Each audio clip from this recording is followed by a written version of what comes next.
چې د هغې نه نورې فحاش خبرې کېدی نه شي هغه خبرې کوي.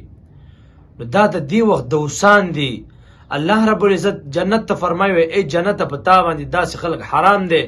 الله رب العزت ډیر غیرتی ذات دی. بې غیرته انسان در الله رب العزت نه دی خوښ. نو دی وجې نه الله رب العزت جنت ته فرمایي چې ای جنت تا ته به دیوس انسان دا نه درځي.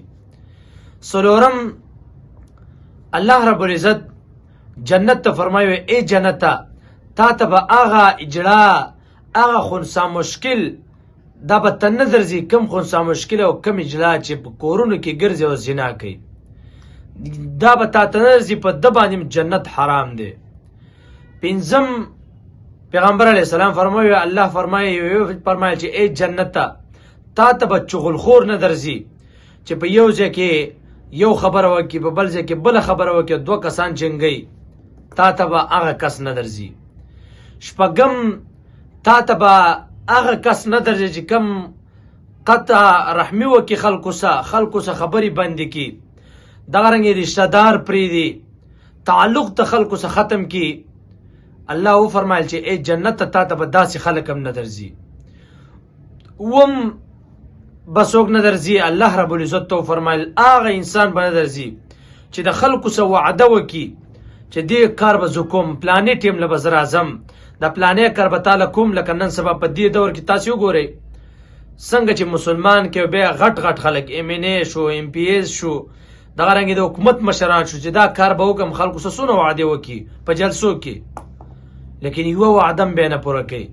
داسې انسان په باره کې الله فرمایي چې ای جنت په تا باندې داسې انسان حرام دی تا ته به نه داخلو. اتم په دې کې تقریبا چې نن سبا هر یو انسان دا شامل دی. اتم څوک دی هغه انسان چې توبه ډتي بار توبه وباسي ګناه باندې توبه وباسي قصدن عمدن هغه توبه بیا وکړي بیا توبه وباسي بیا قصدن عمدن هغه کار بیا وکړي. ګوره یو خو توبه سړی وباسي بیا ترې ګناه وشي الله په توبه ډېر خوشحالېږي. توبه 100 پیره ګناه وکړه او 100 پیره توبه وباسه الله دې معاف کوي. لیکن چې ته ګناه ته قصدن عمدن کې او بیا توبه وباسي او بیا قصدن عمدن توبه وباسي او بیا هغه ګناه کې او بیا دا سلسله دغه شان جاري ساتي داسې انسان د الله رب العزت د نوم استهزا کوي. داسې انسان په باره کې الله فرمایي چې جنت ته تا ته به داسې انسان نه داخلو. نو څه ګوره چې په دې اتو کسانو کې خو زه نه یم په دې اتو کسانو باندې الله جنت حرام کړی دی. نو وګوره ای د نن زمانې ټیک ټاکره وګوره چې ته خو په دې کې نه